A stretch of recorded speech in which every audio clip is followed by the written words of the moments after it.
Jakarta sejak dulu telah menjadi magnet yang menarik minat warga daerah lain untuk meraih nasib lebih baik. Meski ketika itu, sang ibu kota masih sederhana dalam wajah juga kehidupan penghuninya. Namun, berjalannya masa memoles Jakarta sedikit demi sedikit menjadi kota pesolek yang riuh dengan gedung-gedung tinggi menjulang, jalan bertumpuk silang, kendaraan beraneka berebut tempat mencari jalan. Masalah pun mulai menyambangi Jakarta, silih berganti. Kemacetan yang tak kunjung teratasi, banjir yang sering terjadi, kriminalitas yang kian tinggi, belum lagi kesulitan ekonomi. Rumah-rumah penduduk pun kian rapat, kadang dibangun salah tempat, sehingga penggusuran terpaksa dilakukan yang akhirnya bikin rakyat menggugat. Dan kalau suhu politik sedang tinggi, mahasiswa pun turun unjuk aksi. Ya, itulah Jakartaku, Jakartamu, Jakarta kita. Ibu kota yang kian cantik dipandang mata, kian melesat maju dan bergaya, namun masalahnya seringkali bikin penghuninya mengelus dada.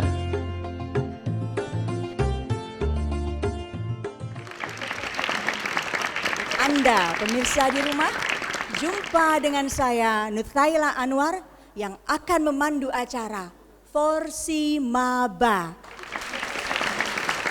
Apa Forsimaba? Forum Diskusi Mahasiswa Al-Ghuraba. Diskusi malam ini kita mengusung tema masa depan ibu kota dalam kacamata milenial. Oke? Nah, tapi sebelumnya, tahu tidak Anda semua kalau Jakarta itu memiliki julukan kota 1001 nama. Tahu nggak? Nah, selama ini kan kita taunya Jakarta mungkin dulu itu namanya Sunda Kelapa, Batavia ya. Ternyata Jakarta itu pernah berganti 13 kali nama. Dan Jakarta pernah dipimpin oleh 3 wali kota dan 14 gubernur di luar PLT ya. Dan setiap pemimpin itu dimulai dari wali kota pertama sampai gubernur terakhir kita Bapak Anies Baswedan, semuanya memoles Jakarta dengan kebijakan-kebijakannya masing-masing. Sehingga kota kita ini menjadi kian eksis, kian maju, kian tertata cantik. Meskipun tidak menghilangkan problematikanya. Dan itulah yang akan kita bahas malam ini supaya kita dapat memandang ke depan. Itu akan dibahas oleh para penulis saya yang udah hadir di sini mewakili ketiga prodi ya. Saya akan memberi kesempatan kepada setiap grup ya untuk memaparkan pandangannya menurut mereka ibu kota tuh masa depan, masa kini dan masa depan tuh seperti apa. Masing-masing grup kita berikan waktu 3 menit ya. Dimulai dari grup HKI. Silakan. Terima kasih atas kesempatannya. Terima kasih juga untuk para hadirin yang sudah datang di acara Forsimaba. Forsimaba Forum Diskusi Mahasiswa Al-Ghuraba yang bertema masa depan ibu kota dalam kacamata milenial. Ngomong-ngomong tentang Jakarta, ibu kota yang padat penduduk, yang istimewa bagi penduduknya. Kemudian Jakarta juga tersebut juga jadi pedoman bagi daerah-daerah lain atau jadi contoh dari daerah-daerah lain juga. Tapi banyak problematika juga dihadapi oleh Jakarta.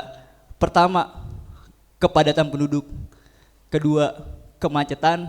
Yang ketiga, polusi.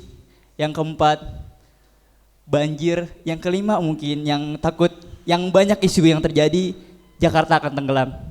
Jadi gimana? Kalau misalkan ibu kota negara ini dipindahkan ke daerah lain, mungkin Jakarta bisa langsung terfokus dengan daerahnya sendiri.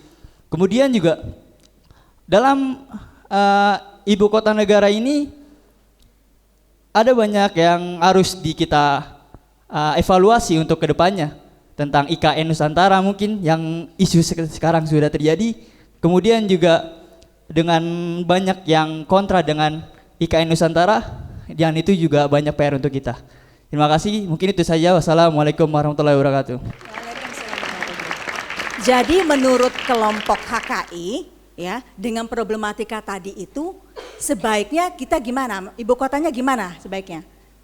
Sebaiknya ibu kota ini dipindahkan. Dipindah. Benar. Jadi kelompok ini mendukung ibu kota dipindah ya? Iya, benar.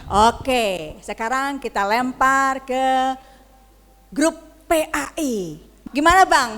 Setuju nggak Bang? Coba Abang kasih pandangan dong, menurut grup Abang gimana Bang? Ya, terima kasih untuk kesempatannya. Jakarta itu kalau tadi dari Bu Nutaila selaku pembawa diskusi ini sudah menggambarkan bahwasanya panjang sejarahnya gitu ya, bahkan berganti-ganti nama. Itu menjadi salah satu bentuk kekuatan dan kekayaan yang dimiliki oleh Jakarta. Sampai akhirnya Jakarta itu sampai ke generasi kita nih selaku milenial. Lantas bagaimana peran kita melihat Jakarta sebagai ibu kota? Tidak hanya Jakarta sebagai sebuah kota yang kita tempati, tempat kita untuk menimba ilmu dan sebagainya. Memang benar, menarik tadi bahwasanya ibu kota itu harus spesial.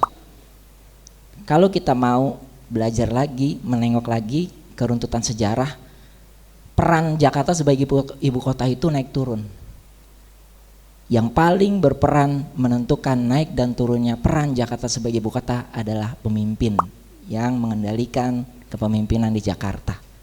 Ketika kepemimpinannya mohon maaf di bawah standar atau tidak memiliki kompeten, maka Jakarta akan menjadi ibu kota yang tidak punya peran besar.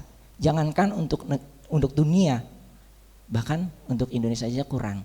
Tapi kemarin yang masih di zaman kita nih, karena kita langsung mengalaminya gitu kan, kita mendapati kepemimpinan Jakarta mungkin salah satu yang terbaik di antara rentetan sejarah tersebut, di mana laporan keuangannya WTP 5 kali berturut-turut, sedikit lagi dapat Ballon d'Or sama kayak Messi, ya nggak sih? Nah, dan dia memberikan peran massal di mana ketika negara memprioritaskan impor, justru Jakarta melakukan impor yang sama tapi tidak keluar negeri. Dia melakukan impor ke daerah-daerah lain sehingga Jakarta, daerah-daerah itu merasakan keberadaan Jakarta sebagai ibunya. Terima kasih. Oke, terima kasih, tepuk tangan dong dari PAI. Oke. Ini sekarang udah ada yang dua nih yang nggak sepakat, yang situ suruh pindah. Jadi Bapak sepakat pindah apa enggak Pak? Bang, pindah nggak Bang? Untuk pindah itu harus dipikirkan matang-matang dan harus ada urgensinya. Kalau nggak ada urgensinya, lebih baik pemerintah pusat memikirkan bagaimana mensejahterakan rakyat. Oke, mantap. Nah, di tengah nih ya, para jago komunikasi, kita mau tanya juga nih pendapatnya. Pak Egi, gimana Pak Egi? Terkait dengan materi yang akan kita bahas hari ini, yaitu masa depan ibu kota dalam kacamata generasi milenial. Tadi tentang bagaimana kondisi Jakarta sekarang sudah dipaparkan oleh tim Kak Fikri, dan tentang sebaiknya Jakarta itu pindah, ibu kota itu pindah atau enggak sih, sudah dijelaskan oleh timnya Kak Pujut. Baik, di sini saya akan menjelaskan dulu dari segi kacamata milenialnya, karena sebelum bicara tentang masa depan tentunya kita harus bicara tentang ini kita mau ngomong dari sudut pandang mana gitu. Oke, terkait tentang generasi milenial itu menurut Kominfo adalah generasi yang lahir pada tahun 1980 sampai tahun 2000 awal. Bahkan ada yang menyatakan bahwa generasi milenial itu dari generasi X, Y, Z, berarti generasi Pak Prapto, generasi saya, sampai generasi Ahyar dan generasi kita semua, kita termasuk generasi milenial dong ya. Nah, terus kenapa sih kok kita harus mikir atau kita harus mempertimbangkan dari kacamata milenial? Ternyata rupanya generasi milenial ini punya ciri khas teman-teman semua. Ciri khasnya adalah ternyata generasi milenial ini generasi yang punya open minded, open digital, terus open sosial. Maka dari itu kenapa pemerintah perlu mempertimbangkan adanya argumen dari generasi milenial?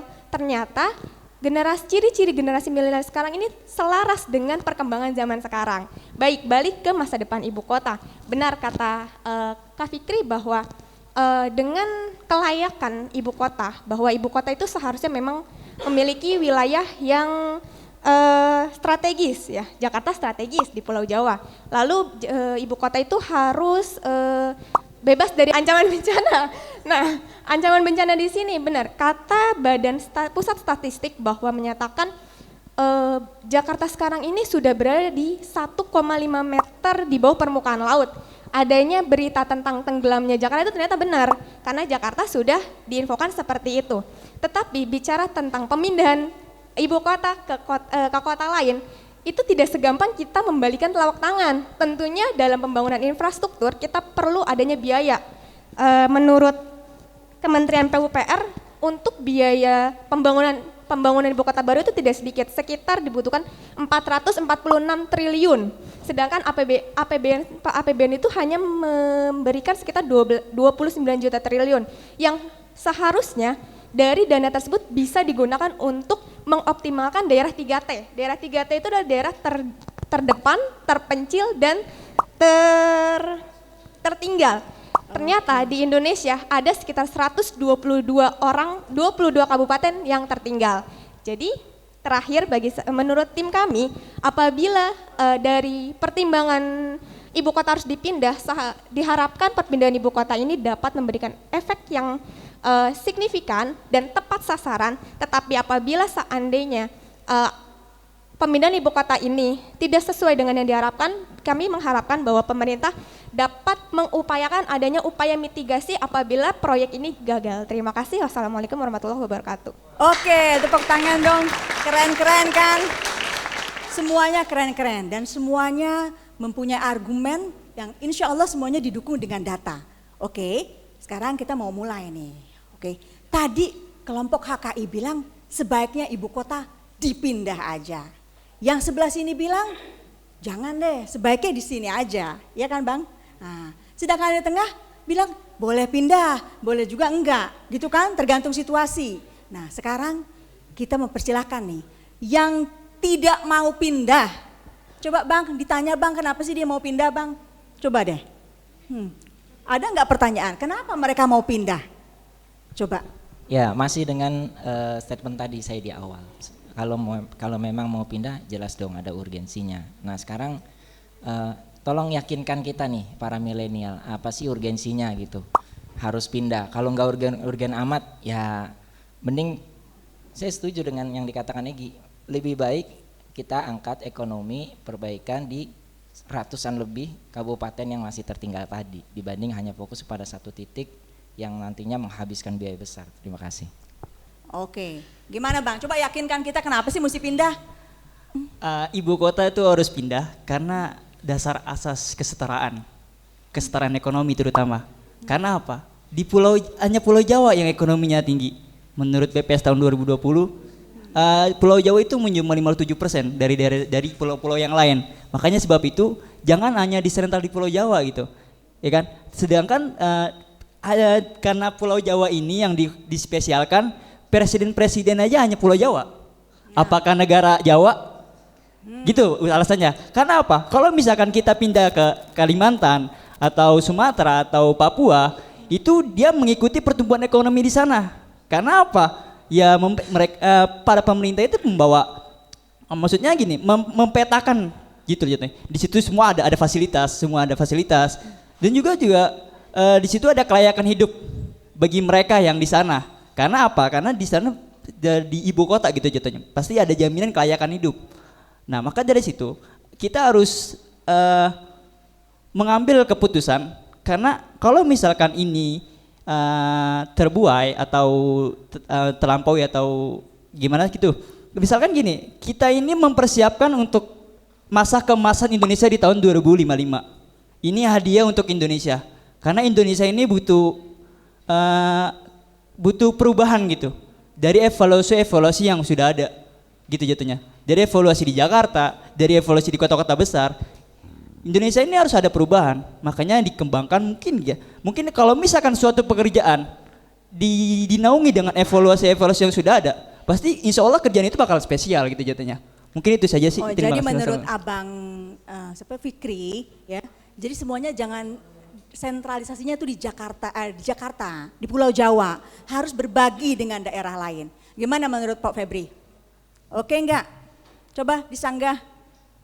Menurut saya pusat pemerintahan ini bukan pusat perekonomian gitu. Jadi di ibu kota ini jumlah penduduk miskin itu pada tahun 2022 mungkin sekarang udah naik ya, sebesar 26,36 juta gitu. Nah di Indonesia ongkos pemindahan ibu kota ke Kalimantan itu memiliki trade off, memiliki perlakuan gitu. Yang tadinya jumlah kemiskinan mencapai 26,36 juta, itu bisa naik menjadi 30 juta nantinya perkiraan. Seperti itu. Jadi menurut Pak Febri, justru kalau dipindahin yang miskin tambah banyak. Iya, Yang betul. miskinnya di mana nih? Di Kalimantannya apa di Jakartanya? Di Jakarta. Di Jakartanya tambah miskin. Oke, gimana Bang? Gini, kalau misalkan kita umpamanya logikanya, kalau misalkan kita dikasih 10 juta, ya kan? Kita dikasih 10 juta nih, ya kan? Kita beli motor atau nabung investasi. Gitu logikanya. Kalau misalkan kita beli motor, udah stok di situ doang. Umpamanya gitu. Kalau misalkan kata Kak Febri dengan ini mana bagi-bagi aja ke rakyat-rakyat. Ini maksudnya ibu kota ini menginvestasikan juga gitu jatuhnya. Dia ada kesenjangan kelanjutan hidup untuk masyarakatnya, terutama di daerah-daerah yang mungkin tidak kejangkau perekonomiannya gitu. Misalkan gini, kalau misalkan kita misalkan ada dana APBN, kalau misalkan dibuat program, mungkin bisa setahun 2 tahun dan mungkin hanya presiden itu aja yang berjalan. Kemudian selanjutnya perganti presiden udah berhenti gitu jatuhnya programnya.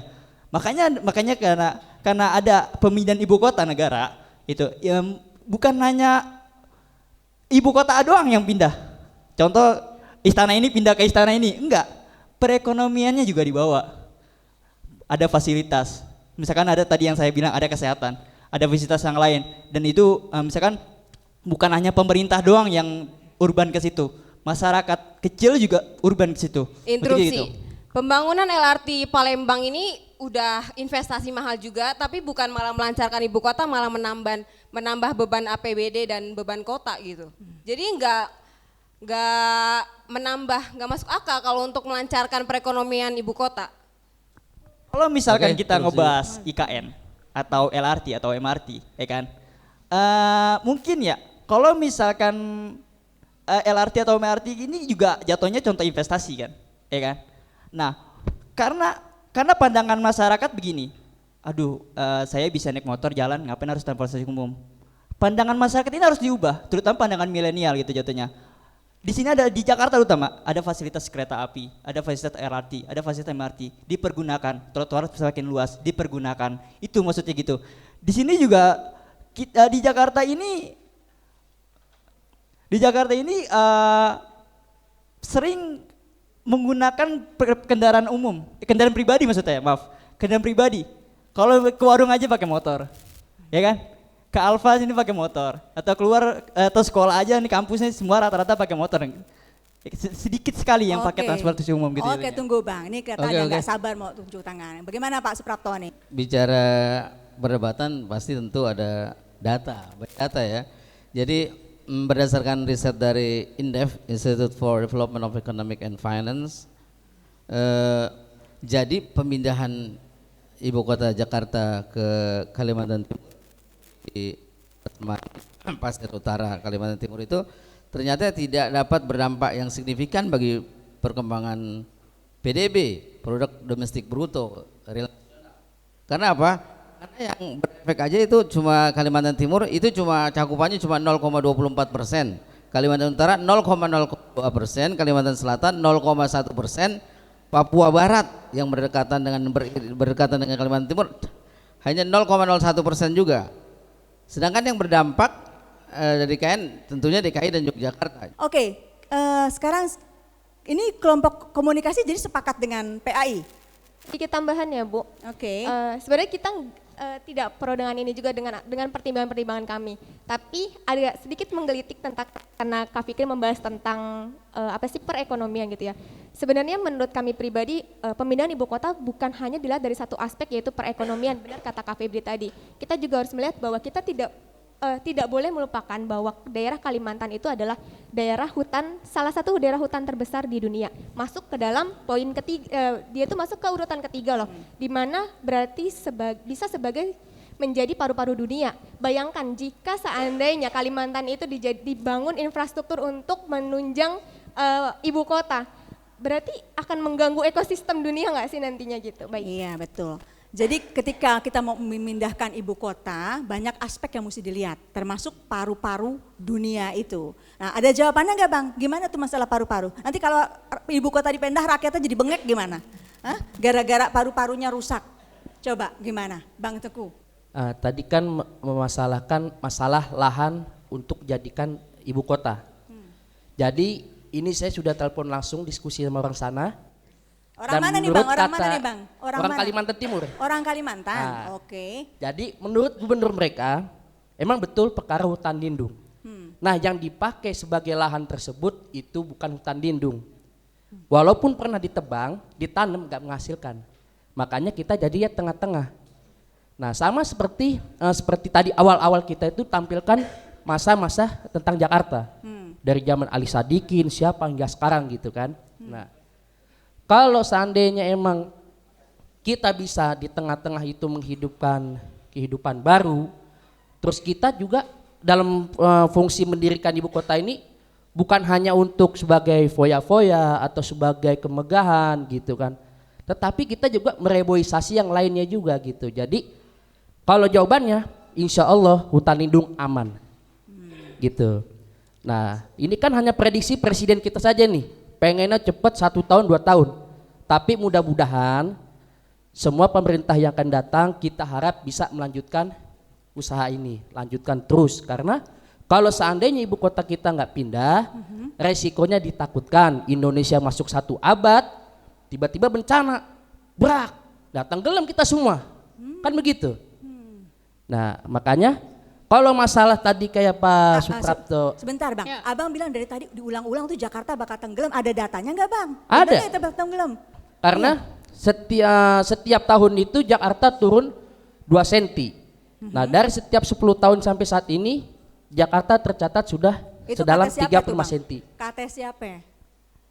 Ibu mau dari kata siapa nih? Iya, kata siapa Oke. dong?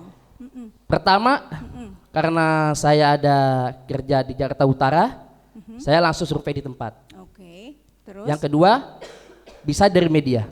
Yang ketiga, saya langsung dari mereka yang mengatasi kayak tanggul-tanggul yang pernah sempat jebol. Saya tanya, Jakarta ini sudah berapa nih turunnya nih? Ya abang ukur aja sendiri katanya. Dikasih meteran, 35 cm. Ini dari Tanjung Priuk. Kalau kita mau lihat dari Muara Angke, kalau orang normal berdiri, contoh saya berdiri, ini air segini. Nah, makanya jangan heran kalau setiap akhir tahun, masuk awal tahun, kita selalu banjir. Nah, mudah-mudahan ada solusinya. Mungkin itu saja dari saya. Oke. Coba gimana menurut PAI ini? Sepakat nggak kita bakal tenggelam nih? Hah? Kalau Jadi kita menurut- mesti pindah. Jadi kan artinya masa depan ibu kota harus pindah ya? Oke, gimana PAI? Sebenarnya permasalahan Jakarta akan tenggelam itu nggak nyambung ya, karena permasalahan Jakarta itu banyak yang lebih besar, yang tadi contoh kemiskinan dan yang sebagainya. Kenapa yang hanya dititik pikirkan itu tenggelam? Dan yang tadi hutan yang dipakai lahan itu sebagai hutan yang eukaliptus ya. Sedangkan hutan eukaliptus itu dia bisa tumbuh itu selama 5 tahun kemudian, ya kan? Dan ibu kota itu tidak mungkin dia berdiri sendiri, pasti punya penyanggah yang lain. Contohnya kayak bangunan sekolah lah, kesehatan dan wisata dan sebagainya. Tidak mungkin hanya memakai lahan hutan eukaliptus yang tadi hutan produktif. Pasti, apakah kamu bisa memastikan bahwa hutan lindung itu tidak terpakai dari pembangunan yang lainnya? Apa jaminannya hutan lindung tidak akan terpakai? Karena setiap apapun yang ingin dibangun oleh negara memiliki replika, memiliki struktur gambarnya. Dan di situ kalau kita bilang biasanya map gitu, ada rangkahnya. Nah, kalau seandainya itu sudah sesuai, maka Gubernur Kalimantan Timur nggak bakal mengasih statement bahwasannya lahan ini bakal kena yang tadi Anda maksud, seperti itu. Oke, Gitu aja. itu saat itu karena sudah ada tadi ya maps-nya istilahnya kayak gitu kan. Tapi contohnya di Jakarta sendiri, awal mulanya pasti tidak berbentuk bangunan semua kan. Pasti tadinya ada lahan kosong, akhirnya dibuat rumah, ada yang akhirnya dibuat gedung-gedung. Nah, apakah pemerintah akan tetap dengan statementnya bahwasannya hanya pembangunan seperti itu saja atau memang ya di luar kendali mereka gitu? Maksudnya kadang-kadang pemerintah tuh janji nggak ngutak-atik hutan lindung, pada kenyataannya aduh dibabatin bang, gitu loh maksudnya. Pertama awalnya nih Jakarta. Jakarta itu memang yang fokus jadi disorot itu Jakarta. Tapi kota besar seperti Jakarta punya kota-kota penyangga, ada Bekasi, Tangerang, Depok dan sebagainya gitu kan. Oke, sekarang wacana dari pemerintah adalah ya di area itu saja, area hutan yang aman katanya safe, sementara hutan-hutan lindung tidak. Nanti di kemudian hari ketika itu tumbuh, ya habis dia itu semua, makin bolong paru-paru dunia kita. Ya nggak sih? Logis nggak tuh? Sangat logis. Coba gimana Apakah Bang? bisa berpikir jauh ke sana gitu? Jadi gimana kalau menurut mereka meragukan nih komitmen pemerintah, tapi kalau misalnya Anda bisa meyakinkan itu kan bahwa enggak kok kita aman dan ini memang demi kebaikan bangsa kita nantinya. Coba bisa enggak? Yang tadi prolog saya, yang maksudnya saya buka tadi, kan saya bilang perpindahan ibu kota ini dari evaluasi yang sudah ada, gitu. Oke. Kalau misalkan menurut Thomas Umbupati, Direktur Kawasan Perkotaan dan Batas Negara di laman Warta Kota, katanya gini, betapa sulitnya merevitalisasi perkotaan. Kalau kita ke Alam Sutra, BSD, kita akan melihat kota terencana gitu jatuhnya. Dibangun secara komprehensif. Menyangkut layanan perkotaan, fasilitas perkotaan itu sudah tersedia secara baik dan tidak bersifat eksklusif atau orang-orang tertentu doang gitu jatuhnya. Dan itulah mimpi besar kita membangun IKN Nusantara ini, kota dunia untuk semua dengan karakter ciri khas proteksi lingkungan atau Green City. Di konsep IKN ini mengkonsepkan seperti ini gitu aja. Kita nggak mencemari lingkungan, nggak berdusta dengan lingkungan gitu jatuhnya. Gitu, kita nggak berdosa sama lingkungan. Apapun yang kita tebang pasti kita tanam lagi. Tadi, sorry saya potong. Bang Tengku udah bicara sama orang Kalimantan kan. Nah menurut mereka, apakah mereka sepakat bahwa ibu kota sebaiknya dipindah ke situ? Sosialisasinya gimana? Berapa banyak orang yang sudah Abang Tengku ajak ngomong? Kalau untuk di awal-awal ini kita belum sampai target 50%. Karena setiap pembangunan itu kan nanti dilihat dampaknya. Nah, cuma sesuai dengan kesepakatan dalam pembangunan itu kita juga sepakat, misalnya itu kan pasti panjang, kita perlu bikin jalan, perlu bikin pemukiman. Nah, dengan dari situ kita nggak mungkin dong memaksakan dari orang pemerintah saja, pasti melibatkan warga sekitar. Nah, karena ya seperti tadi dibilang kawan saya, kita evaluasi dari tempat-tempat lain. Nah, di manapun akan dibangun, pasti kita akan melibatkan masyarakat. Mungkin itu saja. Jadi masyarakat pada dasarnya masyarakat Kalimantan setuju ya? Setuju. Bahwa ibu kota dipindah? Setuju. Sekarang yang bermasalah kira-kira siapa nih? Menurut orang komunikasi yang bermasalah siapa kira-kira? Yang keberatan dengan pindah? Oke, sedikit interupsi. Jadi dari YouTube Mata Najwa, saya melihat bahwasannya klaim-klaim Jokowi yang menjanjikan bahwasannya masyarakat dari Kaltim akan mendapatkan manfaat dari IKN baru ini. Nah, ternyata kalau kita melihat YouTube itu, setelah disurvei dari nelayan hingga petani dan masyarakat umum pun menolak. Bahwasannya gini, misalnya bagaimana caranya kita mengatasi kebanjiran di IKN nanti. Nah, caranya kita harus membuka lebar sungai yang ada di sana. Nah, tetapi jika kita membuka lebar sungai yang ada di sana, otomatis rakyat yang ada di bantaran sungai akan mau nggak mau bakal digusur. Nah, apakah itu sikap yang simpatik dari pemerintah? Ini berarti nih kayaknya dua-duanya malah nggak setuju nih, dua-duanya nyerang yang sebelah sini. Dibelain dong HKI-nya, kesian tuh. Oke, sebentar. Sekarang tadi kan grup komunikasi sepakat bahwa bisa mendukung kepindahan ibu kota dan bisa juga tidak mendukung. Nah, sekarang menurut kalian, kalian akan dukung kalau apa? Jadi begini Bu, untuk satu pendapat ya benar kata rekan saya dengan ada pertimbangan yang tadi disampaikan. Tetapi saya juga di sini mempertimbangkan apabila seandainya memang ibu kota itu tidak jadi berbicara tentang kelayakan ibu kota, tadi Bapak berbicara kita nggak bisa hanya menitik beratkan dari banjir, tapi kita juga nggak bisa menyepelekan tentang banjir. Kalau Jakarta tenggelam, otomatis kemiskinan, kemacetan udah nggak ada dalam artian bukan nggak ada kemacetannya hilang, bukan, tapi memang masalah hilang, ya nggak sih? Karena Gitu. Jakartanya udah nggak ada ya, Po? Iya. Ya? Jadi kalau seandainya gimana caranya? Kalau seandainya menurut kelompok Kak Wujud, jika ibu kota tidak dipindahkan dengan kasus sekarang, apa solusinya gitu? Atau upaya apa kira-kira untuk menghadapi ke depannya gitu? Ya. Apa yang harus dihandle di Jakarta ini supaya selamat gitu, supaya ibu kota nggak perlu pindah deh, gitu. Jauh-jauh amat sih pindahnya gitu kan? Gimana? Dari awal saya konsisten dengan statement saya, ini masalah kepemimpinan. Ketika pemimpin kepala daerah di Jakarta itu punya kualitas yang paham dengan permasalahan Jakarta, maka permasalahan-permasalahan itu boleh jadi tidak hilang gitu ya, tapi diatasi, diminimalisir dampaknya gitu ya. Sama aja kita nggak bisa mengubah takdir kita nih. Jakarta ini memang jalurnya air ke laut nggak bisa diubah, itu fakta itu. Tapi bagaimana agar air itu ketika mengalir ke laut dia tidak dihalangi oleh gedung-gedung yang berdiri tanpa izin yang benar. Tapi kan udah terbangun Ya, Mas gedung-gedungnya, masa mau kemarin dirubuhin?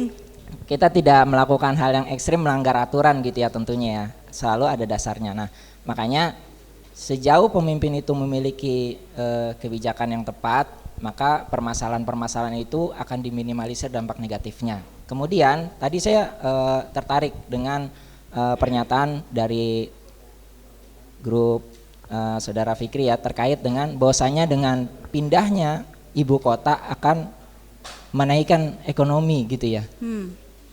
Apa nggak ada cara lain Untuk menaikkan apakah ekonomi. hanya itu satu-satunya cara? Dan di dalam kondisi saat ini gitu, ketika negara ini sedang bangkit dari keterpurukan pandemi dan sebagainya, ketika angka kemiskinan juga masih tinggi dan sebagainya, apakah hanya itu? Apakah nggak ada ide lain gitu? Padahal kan banyak orang-orang hebat di sana gitu ya. Kita milenial diajak ngobrol dong gitu, diajak kongkow dong, kita kasih ide-ide kita deh gitu, dan tolong didengarkan gitu ide-ide kita sebagai milenial agar nggak terkungkung hanya pada satu ide itu saja gitu, yang itu terlalu banyak menguras perhatian masyarakat. Terima Ini kasih. saya tertarik, ini saya nanggepin dulu ya. Ini dari tadi kayaknya ininya pemimpin dan pemimpin. Nah menurut Bang Pujut sama empok-empok berdua ya, rakyatnya ada andil nggak dengan kemelut di Jakarta saat ini? Dan sebagai milenial kalian ini bisa nggak memberikan jalan keluar gitu? Bukan cuma kritik misalnya. Gimana? Ya kita sebenarnya punya permasalahan yang banyak gitu ya untuk sampai bisa mensukseskan pemimpin yang punya kualitas gitu. Karena kita juga di antara kita juga masih, ketika kita bicara kepemimpinan nasional pasti tagline-nya adalah politik, dan politik adalah tema yang tidak banyak disukai oleh anak-anak milenial. Biasanya gitu. Ini sebenarnya jadi tanggung jawab negara juga, bagaimana menghadirkan politik itu menjadi suatu tema yang mengasihkan, suatu tema yang menyenangkan. Di Amerika itu anak-anak sudah diajari berpolitik dari kecil gitu ya, dari kecil. Jadi tidak ada bahkan mereka rela menyumbang agar tercipta politik yang jurdil gitu ya, jujur, adil dan sebagainya gitu ya. Tapi kalau di sini kita tidak ada upaya pemerintah untuk menghalang-halangi upaya politik itu kotor, padahal yang kotor sebagian orang gitu. Berarti harus adanya pendidikan politik dari awal. Betul. Politik itu harus indah, harus cantik. Ya, Oke. biar kita Mungkin milenial- saya interupsi. Jadi mungkin ada 2 poin, ada indikasi perlu kita garis bawahi bahwa pemindahan ibu kota Jakarta ke IKN mungkin ada 2 unsur yang harus benar-benar kita perhatikan. Salah satu, ada 2. Pertama yaitu pemusatan vertikal. Nah, pemusatan vertikal ini artinya di mana kekuasaan itu biasanya kan hanya pemerintahan pusat yang menguasai. Sementara kekuasaan atau pemerintah daerah itu ecek-ecek gitu. Enggak, bagiannya itu enggak banyak seperti itu ya. Nah, kemudian lagi pemusatan secara horizontal.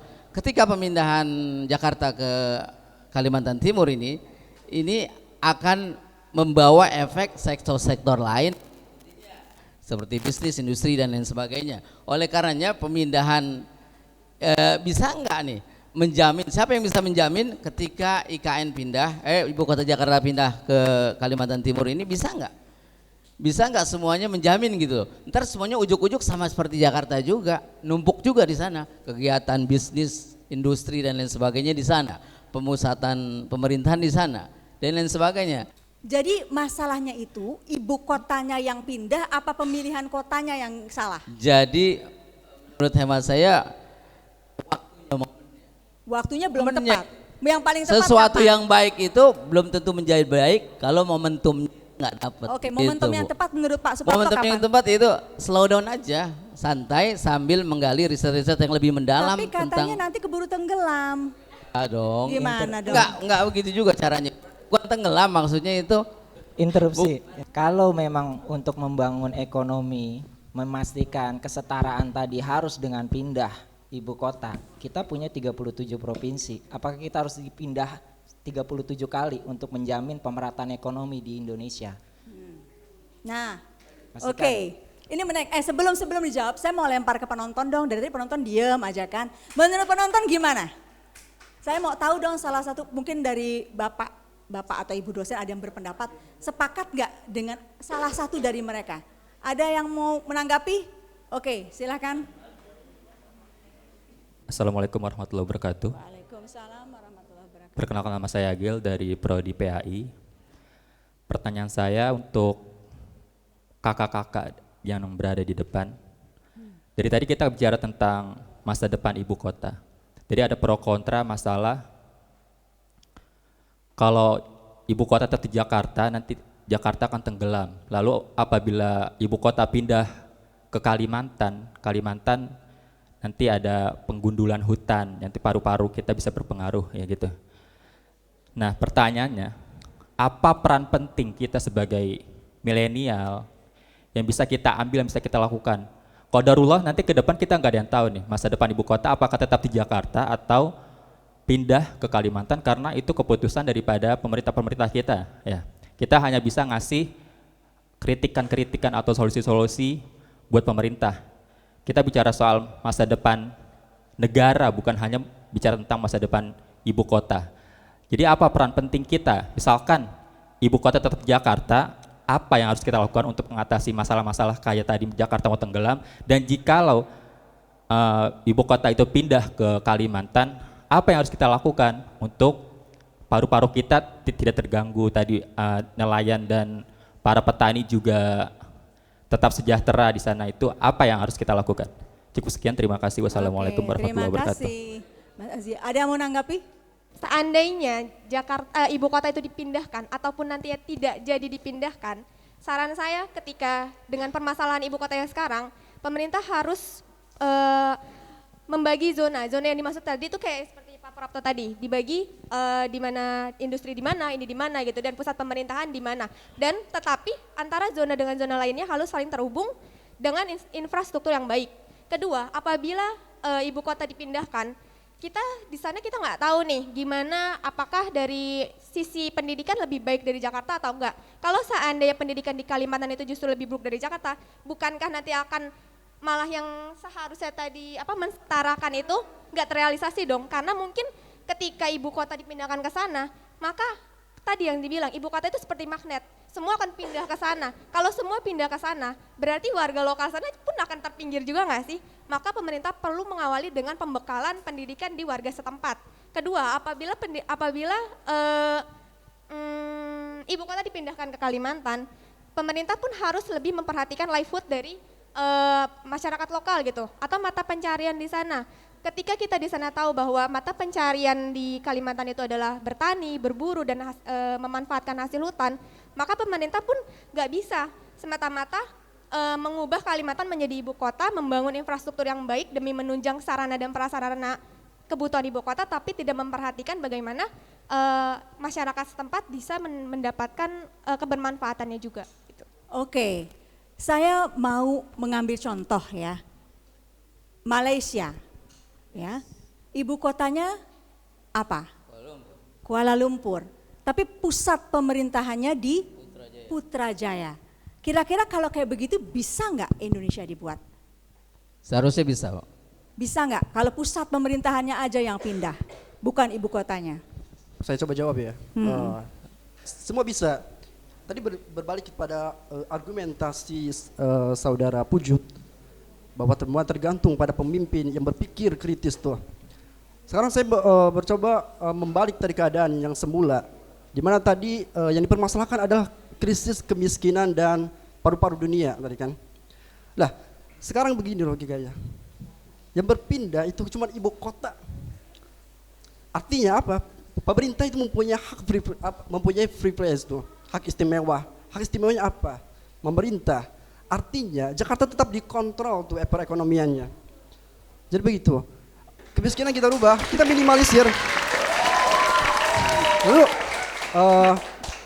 adapun tadi penebangan pohon Kalimantan, ya, itu saya membaca berdasarkan visi misi IKN itu ditebang untuk memberikan lahan pekerjaan. Nah, kita menarik tuh orang-orang Jakarta yang berlebihan tuh. Tapi nanti jadi banjir nggak malah di IKN? Kita pindah dari Jakarta karena katanya Jakarta banjir dan mau tenggelam. Kalau IKN-nya yang ditebang-tebangin, pohon tinggal nanti ke banjirnya malah tenggelamnya pindah ke sana.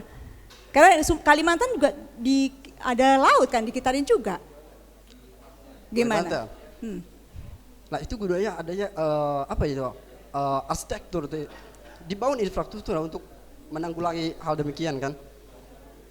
Oke, sebenarnya kita ini berdiskusi ya, kita bukan pemegang pemerintahan. So apapun yang kita debatkan memang tidak akan mengubah keadaan. Tapi inilah pandangan para milenial, inilah harapan mereka. Ya, mereka bilang bahwa ibu kota ingin dipindah karena ada alasannya. Yang di sebelah sini bilang enggak, ibu kota aman kok, enggak perlu dipindah. Juga ada alasannya. Dan alasan-alasan ini akan menarik untuk terus dan terus didiskusikan. Sayangnya waktu enggak mengizinkan kita untuk terus berdiskusi. Dan terpaksa kita hentikan diskusi malam ini. Yang bisa saya simpulkan adalah bahwa segala sesuatunya itu perlu proses. Jakarta hingga sampai saat ini pun merupakan pematangan proses. Tadi kan seperti kita lihat di video kan, bagaimana Jakarta dulu dan sekarang Jakarta yang semakin cantik, semakin maju dan berdaya saing dengan kota-kota lain di internasional, itu juga melakukan proses. So tapi masalah-masalah itu pun juga tidak lepas dari Jakarta ya, seperti tadi dibilang kemacetan, banjir. Walaupun sekarang pun juga sedikit-sedikit sudah teratasi, ya sudah teratasi kemacetan, sudah teratasi.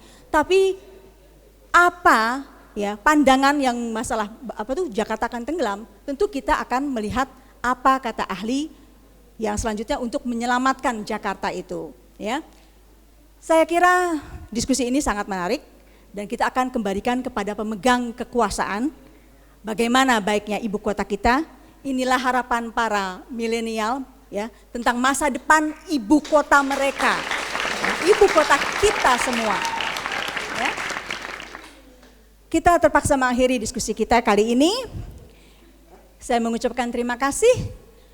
Dirgahayu Jakarta, satu karya untuk Nusantara. Wassalamualaikum warahmatullahi wabarakatuh.